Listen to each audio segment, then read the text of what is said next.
होंगे पर्यावरण के, जिन पे अपन को डिस्कस करना है। ठीक है, तो उनमें कुछ विशेष शब्द हैं पर्यावरण से संबंधित जिनको अपन को डिस्कस करना है। तो पहला शब्द जो है वो है वाटर लविंग प्लांट, यानी जल प्रिय पौधे। वाटर लविंग प्लांट्स यानी कि जल प्रिय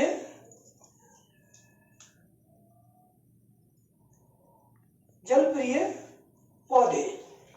ये क्या होते हैं? जल प्रिय पौधे क्या होते हैं? जल प्रिय पौधे होते हैं ऐसे पौधे जो जल में और दलदल वाली भूमि में उगते हैं, उनको हम क्या कहते हैं? वाटर लविंग प्लांट या जल प्रिय पौधे। जैसे कि आपने सुना होगा वाटर लिली, लिली का नाम सुना ना, वाटर लिली। ठीक है, जलकुंभी सुना हो आप लोगों ने, जलकुंभी, ये सभी क्या है? वाटर लविंग प्लांट हैं। जैसे कमल, लोटस, कमल सुना है ना, कमल, ये सभी क्या है? जल प्रिय पौधे हैं। ठीक है, कैसे पौधे हैं? जल प्रिय पौधे हैं। ठीक है, अब एक और शब्द है जिसे अपन कहते हैं इको मार्क। क्या कहते हैं? Eco mark. क्या कहते हैं? Eco mark. ये शब्द किस लिए है? इको मार्क किसे कहते हैं? आने वाला भारतीय उत्पादों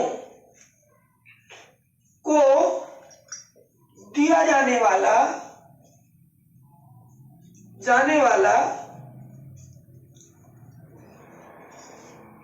प्रमाण पत्र। क्या है? प्रमाण पत्र। और ये किन उत्पादों को दिया जाता है? जो इको फ्रेंडली है, मतलब जो पर्यावरण को नुकसान नहीं पहुंचाते हैं, उन उत्पादों को या उन भारतीय उत्पादों को जो है इको मार्क दिया जाता है। इको मार्क का प्रमाण पत्र उन भारतीय उत्पादों को दिया जाता है जो पर्यावरण को बिल्कुल भी नुकसान नहीं पहुंचाते हैं, अर्थात कि वो इको फ्रेंडली होते हैं। कैसे होते हैं? Eco friendly. इको फ्रेंडली का मतलब होता है कि पर्यावरण के मित्र होते हैं, पर्यावरण को नुकसान नहीं पहुंचाते। उनको क्या दिया जाता है? Eco mark. तो समझ में आ गई बात? तो ये bureau of standard, bureau of Indian standard, bureau of Indian standard के द्वारा दिया जाता है। किसके द्वारा? इंडियन स्टैंडर्ड के द्वारा दिया जाता है इको मार्क। ठीक है, तो वाटर लविंग प्लांट हो गए, इको मार्क हो गया, दो हो गए। वाटर लविंग प्लांट वे पौधे जो जल के किनारे अथवा जल में उगते हैं, जैसे कि वाटर लिली, जलकुंभी, लोटस, कमल आदि। ठीक है, इको मार्क भी होते। इको मार्क एक प्रमाण पत्र होता है जो उन भारतीय उत्पादों को दिया जाता है जो पर्यावरण को नुकसान नहीं पहुंचाते हैं, अर्थात इको फ्रेंडली होते हैं। और यह जो प्रमाण पत्र है वो ब्यूरो ऑफ इंडियन स्टैंडर्ड के द्वारा दिया जाता है। और कब से दिया जाता है ये भी हम आप लोगों को बता दे रहे, 1991 से, 1991 से इसको देते हैं, 1991 से इसको देते हैं। इसको नोट करिए, फिर हम आगे बढ़ाते हैं। तो कुछ महत्वपूर्ण पुस्तक हैं, कुछ महत्वपूर्ण बुक्स हैं जिनको जो है विभिन्न साइंटिस्ट ने दिया है। दो महत्वपूर्ण बुक्स हैं अभी, तो फिर और आगे आएंगी तो बताएंगे। दो महत्वपूर्ण बुक्स हैं। एक तो है आपकी किताब का नाम, वो किताब है जो है हरित विकास या ग्रीन डेवलपमेंट। हरित विकास किताब का नाम है, हरित विकास या ग्रीन डेवलपमेंट, ग्रीन डेवलपमेंट। इस किताब को W.M. एडम्स ने लिखा था। किसने लिखा था? W.M. एडम्स ने लिखा था। और ये 1990 में पब्लिश हुई। कब हुई? 1990 में ये किताब पब्लिश हुई। सिविलाइजेशन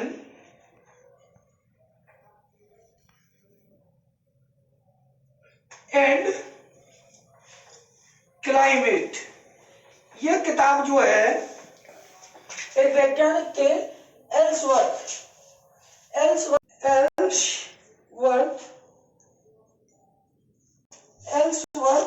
हंटिंगटन, इन्होंने ये किताब लिखी थी, एल्सवर्थ हंटिंगटन ने। ठीक है, इनकी जो किताब है ये पब्लिश हुई थी 1915 में। कब हुई थी? 1915 में ये पब्लिश हुई। ये दो किताब है, एक 1990 में पब्लिश हुई, वो किसने लिखी? W.M. एडम्स ने 1990 में पब्लिश हुई, उसका नाम था हरित विकास या ग्रीन डेवलपमेंट। दूसरी किताब का नाम था civilization and climate, Ellsworth Huntington ने लिखी, 1915 में पब्लिश हुई। ठीक है, इसको भी नोट कर लो। उसके बाद अगर हम बात करें प्राकृतिक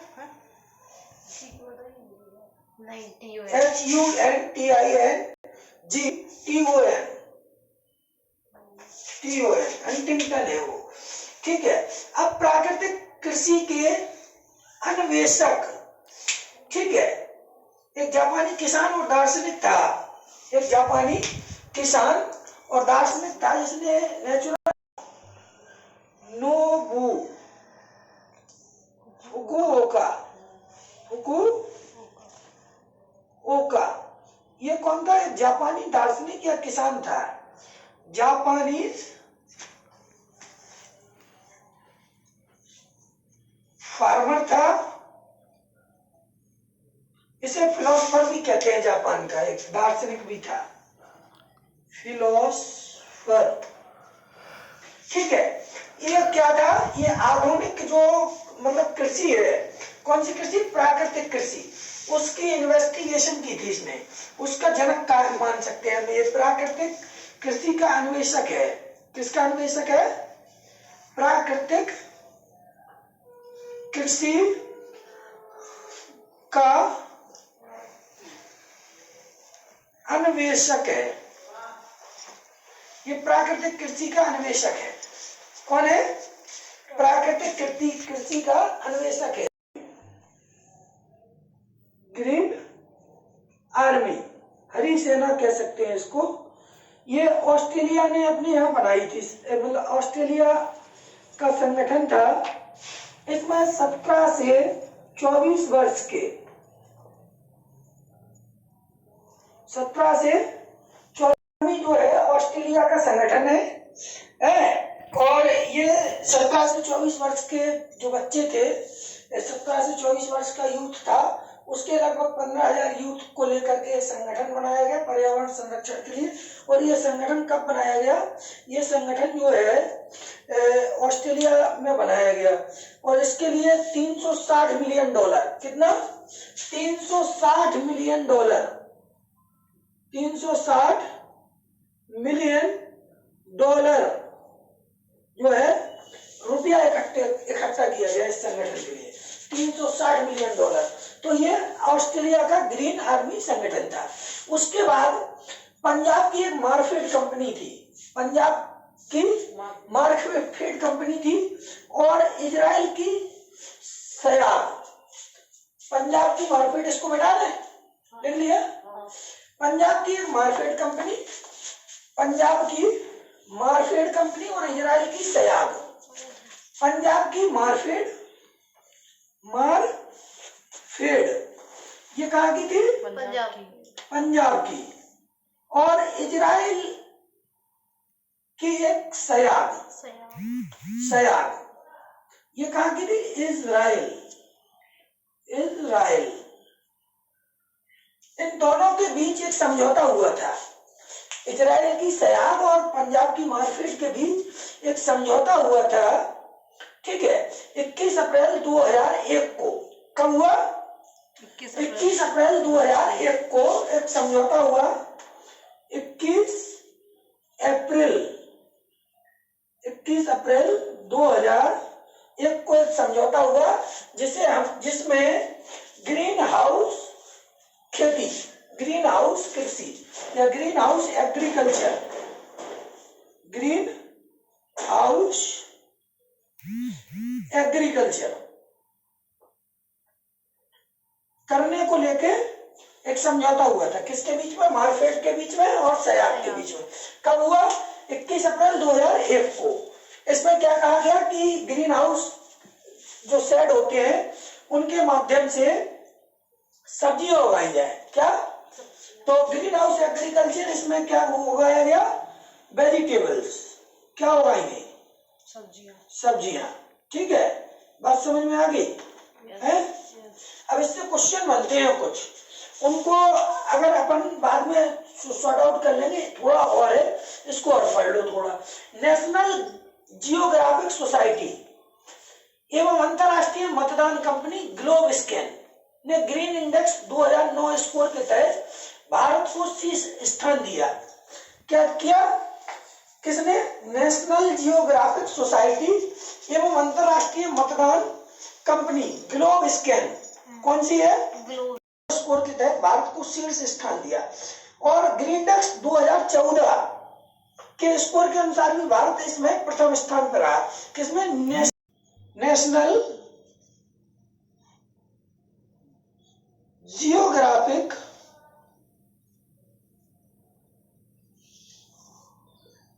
सोसाइटी एंड अंतरराष्ट्रीय मतदान कंपनी, कौन सी है? Globe scan. ग्लोब स्कैन, इन दोनों ने मिलकर के एक 2009 में एक सूचकांक दिया या स्कोर दिया 2009 में। उसमें इंडिया को पहला स्थान मिला, इंडिया को फर्स्ट रैंक मिली। और 2014 में भी इसके जो रैंकिंग हुई उसमें इंडिया पहले स्थान पर रहा। भारत उसमें भी पहले स्थान में। नेशनल जियोग्राफिक सोसाइटी और ग्लोब स्कैन के द्वारा जो 2009 में स्कोरिंग की गई उसमें भी भारत पहले स्थान पर रहा और 2014 में भी भारत पहले स्थान पर रहा। तो इतना हो गया। अब इससे अपन क्वेश्चनिंग कर लें कुछ, ठीक है? क्वेश्चनिंग कर लेते हैं। सुबह से कहा है कि रिवीजन भी हो जाएगा, है? चलो, अपन ने पहला शब्द पढ़ा था इको मार्क। अब बताओ, इको मार्क जो है किसके द्वारा दिया जाता है? ब्यूरो। कौन सी ब्यूरो? ब्यूरो ऑफ, हाँ, ब्यूरो ऑफ एनवायरमेंट। नहीं, bureau of Indian standard. Bureau of Indian standard. Indian standard के द्वारा bureau of Indian standard, BIS कह सकते, ब्यूरो ऑफ इंडियन स्टैंडर्ड्स के द्वारा इको मार्क दिया जाता है। इको मार्क किन को दिया जाता है? जो उद्योग इको फ्रेंडली होते हैं। जो उत्पाद उद्योग नहीं, जो उत्पाद मतलब जो प्रोडक्ट इको फ्रेंडली होते हैं, अर्थात पर्यावरण को नुकसान नहीं करते हैं, उनके लिए इको मार्क दिया जाता है। और किसके द्वारा दिया जाता है? ब्यूरो ऑफ इंडियन स्टैंडर्ड के द्वारा। ठीक है। दूसरा जो शब्द अभी अपन लोगों ने पढ़ा था कि वाटर लविंग प्लांट कौन कौन से होते हैं? वाटर लविंग प्लांट किन्हें कहते हैं? जल प्रिय पौधे। तो बताओ, आप बताओ। बताओ, जलकुंभी पानी में जब बताओ जल्दी। जलकुंभी लोटस जो जल में रहते हैं, जो जल में या जल के किनारे उगते हैं उन्हें जल प्रिय पौधे कहते हैं। जैसे एग्जाम्पल के तौर पे जलकुंभी है, वाटर लिली है, लोटस है आदि। ठीक है। अगला क्वेश्चन बताओ कि W.M.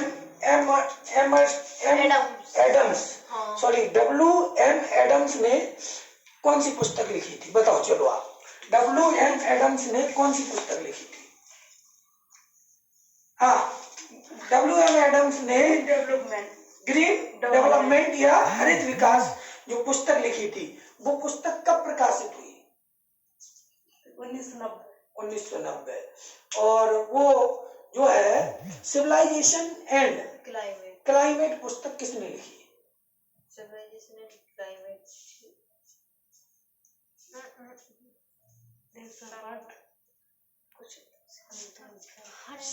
किसने लिखी? Ellsworth Huntington. हाँ, एल्सवर्थ हंटिंगटन ने लिखी। ये पुस्तक कब पब्लिश हुई? 1915 में। चलो अब नेक्स्ट, जो ग्रीन हाउस एग्रीकल्चर है जिसमें वेजिटेबल्स उगाने का कार्य किया गया, वह समझौता किन किन के बीच हुआ? पंजाब की मॉर्फेट और इजराइल की सयाग के बीच कब हुआ? 21 अप्रैल 2001। 21 अप्रैल 2001। ठीक है, इतने क्वेश्चन भी